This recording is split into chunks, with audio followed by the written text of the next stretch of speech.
Mesdames et messieurs, chers internautes, Benin Dabaroutou est à sa deuxième étape pour la deuxième journée. Nous sommes à Banter, nous sommes avec l'autorité communale de cette commune. Monsieur le maire, bonsoir. Oui, bonsoir monsieur le journaliste. Oui. Je suis Komlan Fagbemon, maire de la commune de Banter. Monsieur le maire, c'est un plaisir pour nous d'être reçus à Banter par votre autorité.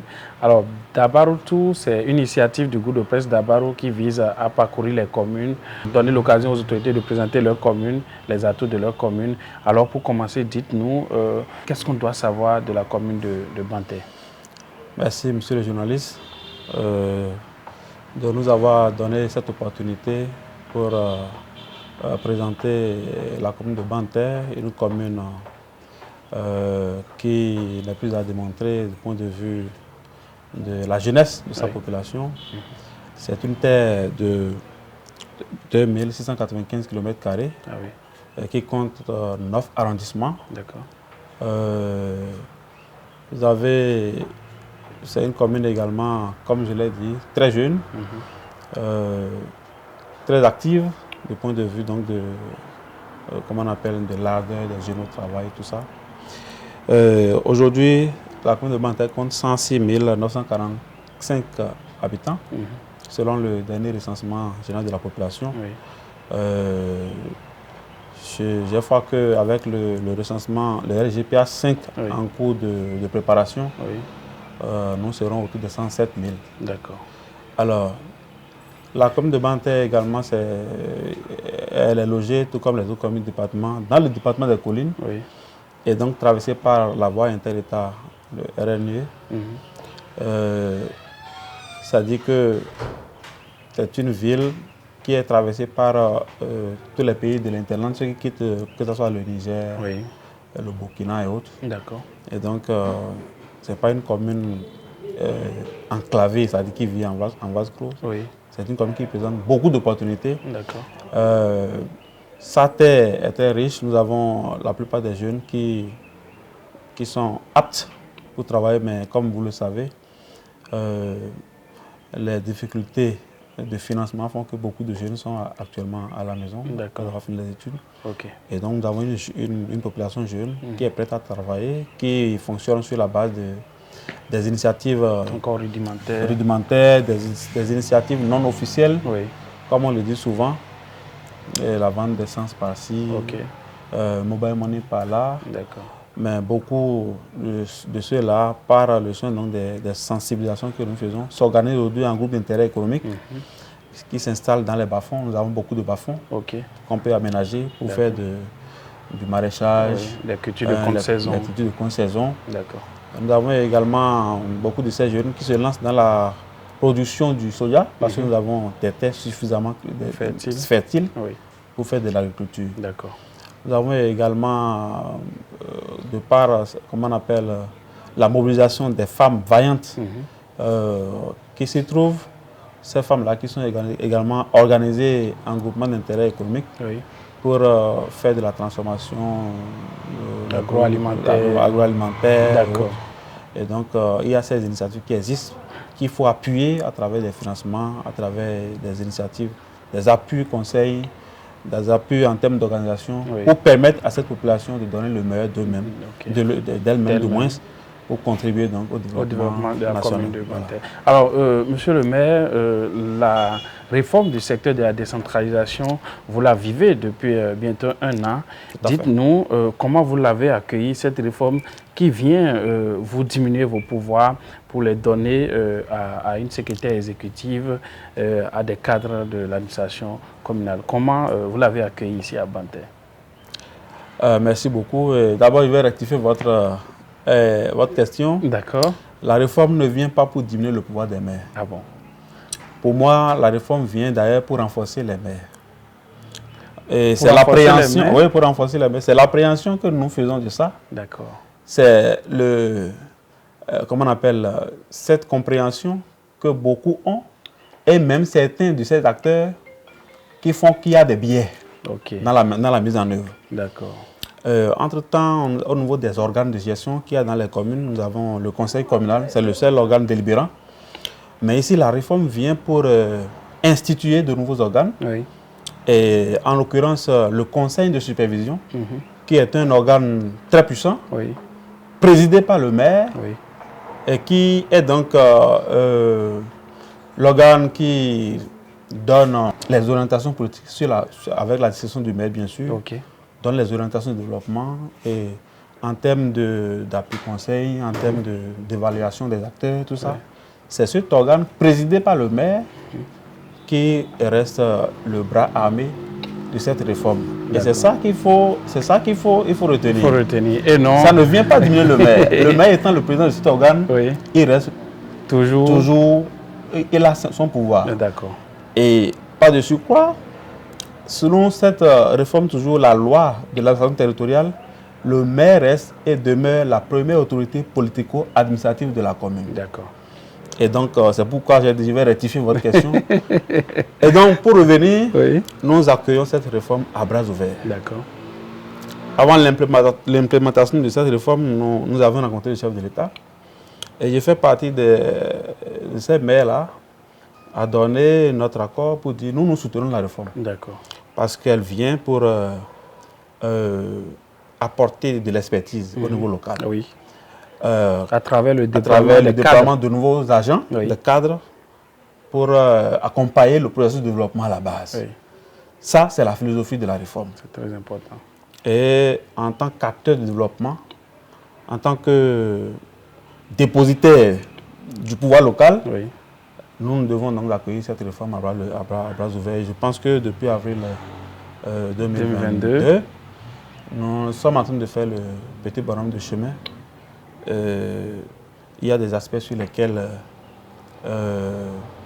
on peut se frotter les mains pour dire bon, ça donne déjà quelque chose. Et j'en viens justement, monsieur le maire, dites-moi quels ont été les impacts de la mise en œuvre de cette réforme ici dans la commune de Banter. C'est vrai, un an c'est peut-être peu, mais il doit y avoir déjà des actions qui portent leurs fruits. Ah oui, je pense qu'en termes d'impact, il faut interroger les indicateurs. Comme premier indicateur, c'est le taux de mobilisation, des ressources. D'accord. La capacité de la commune à mobiliser, à capitaliser les ressources, les richesses au niveau du territoire. Il y a beaucoup d'initiatives en cours. D'accord. Par rapport à la collecte des contributions au développement local, tout ça, l'appui à créer de nouvelles tâches. Des tâches que la politique ne pouvait pas, oser demander parce qu'il y a eu ce problème qui a toujours existé. Voilà. Les mêmes populations auxquelles vous demandez de vous accorder leur suffrage, vous allez leur demander de contribuer. Voilà. Donc la réforme vient régler un problème. Vient régler ce genre de problème. Des tâches que ne sont pas forcément, on ne va pas dire c'est le maire que nous avons élu, c'est lui qui va nous cribler des tâches, fait ceci. C'est vrai que nous accompagnons tout ça. La population ont compris et je pense qu'on est en train d'avancer. Bon, l'autre élément sur lequel il faut peut-être revenir, c'est on avait parlé des acteurs. Oui. Parce que lorsque nous sommes tous des humains, hein, vous avez une parcelle de pouvoir pour laquelle vous n'étiez pas suffisamment peut-être préparé. Il y a souvent quelques biais. Des dérapages. Il y a quelques dérapages. Bon, mais même si nous sommes jeunes, nous sommes mandatés par un grand pouvoir. Ah oui.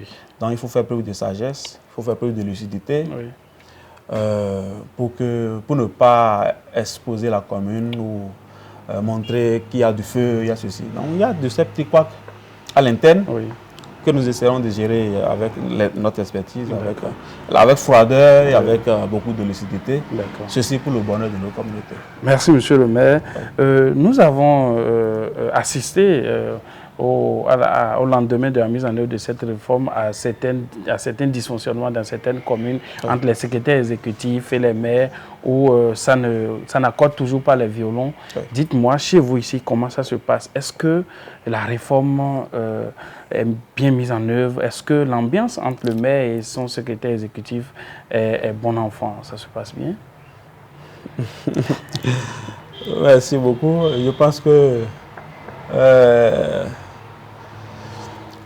je ne vais pas faire dans la langue de bois. D'accord. Ce n'est d'ailleurs pas ma nature. Je pense que moi, j'ai la chance d'avoir une secrétaire exécutive. D'accord, d'accord. C'est pratiquement une maman. Et donc, un bon Africain, un bon enfant bien éduqué. Bien éduqué.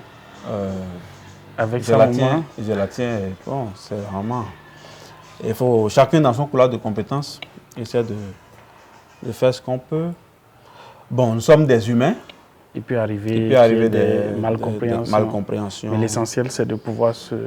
Bon, le mérite qu'on aura tous, que ce soit maire, que ce soit secrétaire exécutif, c'est d'essayer de se relever lorsqu'on a l'impression qu'on veut tomber. Parce que ce qui nous unit, c'est le développement local. Et donc, je ne dirais pas que tout est rose, mais avec lucidité, comme je l'ai dit, nous avons l'obligation de donner un bon résultat. Nous avons l'obligation de réussir le mandat que nos populations nous ont donné. Et fort de cela, nous essayons quand même, en fonction des ressources que nous avons, du peu d'éducation que nous avons, et du management que nous avions toujours voulu, que le dialogue soit de mise, des correspondances de rappel à l'ordre. C'est ce que nous privilégions dans ces relations à la fois hiérarchiques et fonctionnelles que la loi nous confère.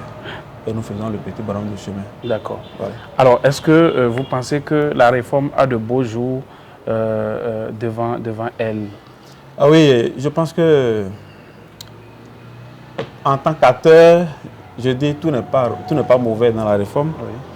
Mais je pense qu'au bout d'un an d'évaluation, déjà c'est un appel que moi je lance à l'Association nationale des communes du Bénin, au président de la République et à la cellule du suivi. Il doit y avoir une séance de concertation pour voir dans la réalité des faits vécus pendant les 1 an, pas chaque acteur, on essaie de faire le point pour voir ce qu'il faut corriger et s'il y a des ajustements à faire. Faire ces ajustements pour essayer d'avancer. D'accord. Voilà. Alors, monsieur le maire, le groupe de presse d'Abar, vous connaissez sans doute, a entrepris cette démarche qui vient aujourd'hui vers vous, vous donner l'occasion de vous exprimer. Alors, dites-nous, ça sera en même temps votre mot de la fin, votre mot à l'endroit du groupe de presse d'Abar, si éventuellement vous avez un appel à l'endroit des populations de Banté, de la diaspora de Banté, la tribune vous est offerte pour vous exprimer.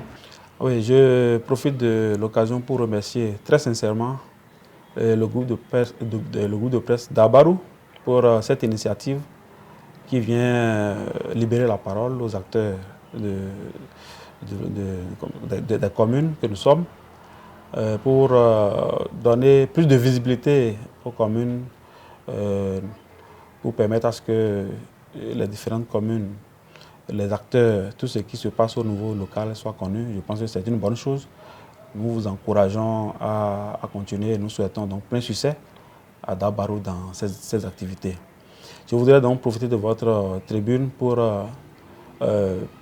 saluer mes compatriotes, leur dire que nous, autorités locales, nous employons tous les jours, nous faisons l'effort qu'il faut pour gérer au mieux les difficultés qui sont les siennes et faire en sorte que dans nos outils de planification, que nous fassions des efforts pour véritablement leur offrir un cadre de vie sain pour essayer de construire pour elles des infrastructures socio-communautaires pour essayer donc d'alléger leur situation de travail, d'améliorer leurs conditions de vie et de travail. Et que cela nous tient vraiment à cœur. Nous voudrons véritablement qu'elles nous accompagnent, que tous les acteurs nous accompagnent, notamment dans la mobilisation des ressources, qu'ils fassent preuve de bonne citoyenneté. Parce que quand on dit décentralisation, c'est la responsabilisation des acteurs à la base pour faire face aux défis du développement. Et donc, si on laisse cette responsabilité aux seuls acteurs que nous sommes, s'il n'y a pas l'accompagnement de la diaspora, s'il n'y a pas l'accompagnement des associations de développement, s'il n'y a pas l'accompagnement également de toutes les forces politiques, je pense que nous allons tourner en rond. Je voudrais donc que les élans politiques soient conjurés au passé. Nous venons de traverser une leçon législative. Nous avons des séances encore en vue. Je voudrais que l'intérêt supérieur de la commune soit de mise. Je lance un appel donc à tous les acteurs politiques de la commune pour que véritablement ils puissent se joindre au maire, au conseil communal de Banté, pour qu'ensemble nous puissions faire face aux multiples défis de développement qui nous attendent. Ceci pour le bonheur de nos administrés. Je voudrais donc vous remercier une fois de plus, demander à toute la population, les appeler du moins à la vigilance, surtout par ces temps de retour de pluie qui a commencé par faire des dégâts dans nos localités. Je profite de votre tribune pour donner mes mots de compassion, de soutien à ceux qui sont déjà éprouvés par le retour de la pluie et appeler le reste de la population à la vigilance pour que véritablement on assiste à des situations déplorables, dommageables pour nos populations. Voilà ce que j'allais dire. Une fois de plus, je vous remercie. Je remercie le gouvernement béninois pour tout l'effort qu'il essaie de fournir au quotidien pour offrir un mieux-être à nos populations. Merci beaucoup, monsieur le maire. Le message est bien clair, vous l'avez compris.